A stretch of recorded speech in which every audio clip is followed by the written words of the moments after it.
저는 이번에 아파트 투자를 할 때 매매가와 전세가의 차익인 갭을 단했습니다. 안녕하세요. 부자가 되고 싶은 욜로족 돈벌 태유입니다. 지난번 영상에서 1년 동안 두 가지 방법으로 부동산 투자를 한 저의 솔직한 이야기를 했었는데요. 오늘은 두 번째 아파트를 투자했던 방법과 금액, 전체적인 흐름에 대해서 모두 이야기해드릴까 합니다. 제가 두 번째 집을 마련할 때 사용한 방법은 갭 투자입니다. 갭 투자는 아파트의 매매가와 전세가의 차익만을 지불하고 아파트를 매수하는 방식을 말해요. 여기서 매매가와 전세가의 차익을 갭이라고 부릅니다. 예를 들어서 3억짜리 아파트가 있고 그 아파트의 전세가가 2억 5천만 원이라면 매매가와 전세가의 차익인 5천만 원을 내고 그 아파트를 살 수가 있어요. 우리가 집을 살 때 대부분은 대출을 이용해서 삽니다. 일반적으로 집을 살 때 주택담보대출을 받게 되는데 아파트 갭 투자는 주택담보대출 대신 세입자의 전세금을 대출로 이용하는 개념이라고 생각하시면 됩니다. 주택담보대출은 이자가 나가지만 전세금은 집을 빌려주는 대신 받는 것이기 때문에 이자가 발생하지 않아요. 무이자 대출을 빌려 쓰는 것과 같다고 보시면 됩니다. 저는 지방의 구축 아파트를 갭 투자를 이용해서 매수했습니다. 저평가된 지방의 구축이었기 때문에 물건 자체가 비싸지 않았고요. 전세 매물이 씨가 말라 있었기 때문에 매매가와 전세가의 갭을 아주 적게 해서 아파트를 매수할 수 있었어요. 저는 이번에 아파트 투자를 할 때 아까 말씀드린 매매가와 전세가의 차익인 갭을 단돈 400만 원에 했습니다. 그게 가능해? 라는 생각이 드시겠지만 네, 가능합니다.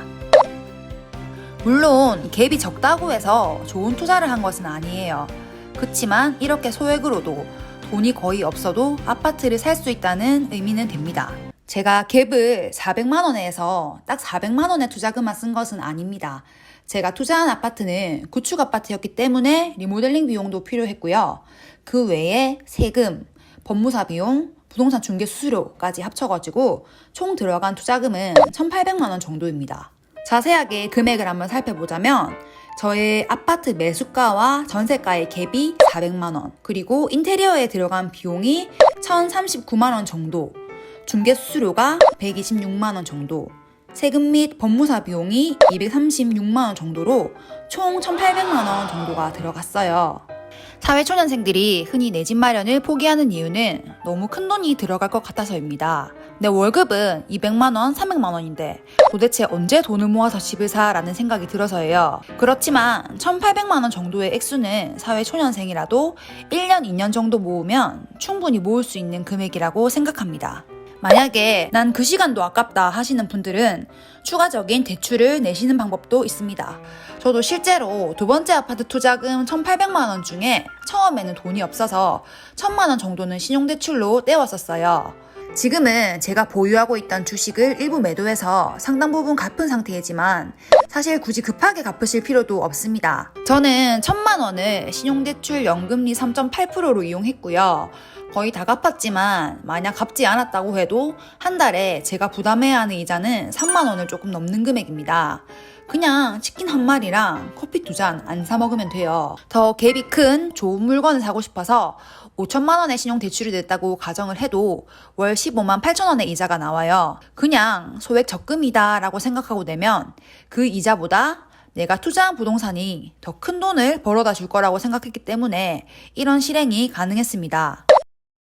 빚을 내는 게 너무 두렵다라고 생각하실 수 있지만 사실 그 누구보다 대출에 대한 거부감이 있던 사람이 저였어요. 부모님의 자영업이 어려워졌을 때 부모님이 쓰신 빚 때문에 너무 고통받은 기억이 있어서 저는 누구보다 대출을 혐오하던 사람이었습니다. 하지만 자산을 사기 위해서 대출을 내는 것이 우리의 시간을 획기적으로 아껴줍니다. 자산이 늘어나는 시간을 확 당겨준다는 걸 알았어요. 대출에 대한 이야기는 다른 영상에서 한번 자세히 다뤄보도록 하겠습니다. 갭 투자를 할 때는 크게 두 가지 방식이 있어요. 기존에 세입자가 있는 집을 매수하는 방법과 세입자가 없는 집을 매수해서 세입자를 맞추는 방법입니다.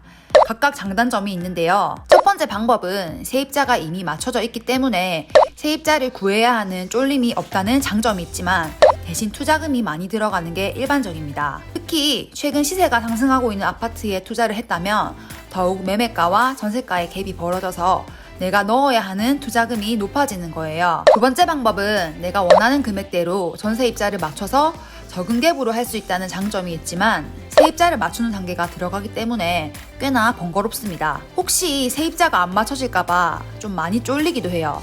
저도 이번에 이 방법으로 아파트를 매수했는데 세입자가 일주일 만에 구해졌는데도 그 일주일 동안 심장이 엄청 두근거렸어요. 혹시나 전세가 안 나갈까봐요. 그리고 아무래도 구축 아파트의 경우에는 여기서 리모델링의 과정도 추가가 되는데요. 저는 이번에 두 번째 아파트를 매수하면서 이 과정 모두를 겪을 수 있었어요. 그래서 최종적으로 구축 아파트 갭 투자의 흐름을 정리해보자면 첫 번째, 투자할 물건을 찾은 뒤 매수 계약을 합니다. 두 번째, 매수 계약 후 세입자를 구하게 되는데요. 세 번째, 전세 계약까지 하고 잔금일을 정하고 나면 리모델링이 필요한 경우 임차인이 입주하는 날 이전으로 수리를 모두 끝내놔야 합니다. 이미 세입자를 낀 물건을 사셨다면 두 번째, 세 번째 과정은 안 해도 돼요. 그리고 마지막으로 잔금과 등기까지 치고 나면 끝이 나게 되는데요. 저는 지난주에 잔금과 등기를 마무리했습니다. 사실 이번 투자는 제 올해 계획에는 없던 부분이었어요. 제가 아직 부동산 공부가 충분히 되어 있는 상황도 전혀 아니었고 이미 청약 당첨으로 분양권을 취득한 상태였기 때문에 실거주할 집은 마련되어 있어서 조급하지도 않았습니다. 하지만 1주택은 기본값, 2주택부터가 투자라는 생각을 최근 들어 많이 했었어요. 그래서 투자 기회가 왔다고 생각했을 때 이 아파트가 적금 더 나아가서 내가 가진 주식들보다는 훨씬 좋은 수익을 낼 것 같다라는 판단이 들어서 실행했어요. 설령 만약에 생각했던 만큼 수익이 나지 않아도 1,800만 원이라는 비교적 소액으로 갭 투자를 풀로 경험한 것이기 때문에 경험을 해봤다는 데에 의미를 둘 수 있다고 판단해서 매수하게 되었습니다. 여기까지 제가 갭 투자를 이용해서 소액으로 아파트를 매수한 이야기에 대해서 상세하게 이야기해 보았습니다. 혹시 궁금하신 부분이 있으시다면 댓글로 편안하게 질문 주시면 감사하겠습니다.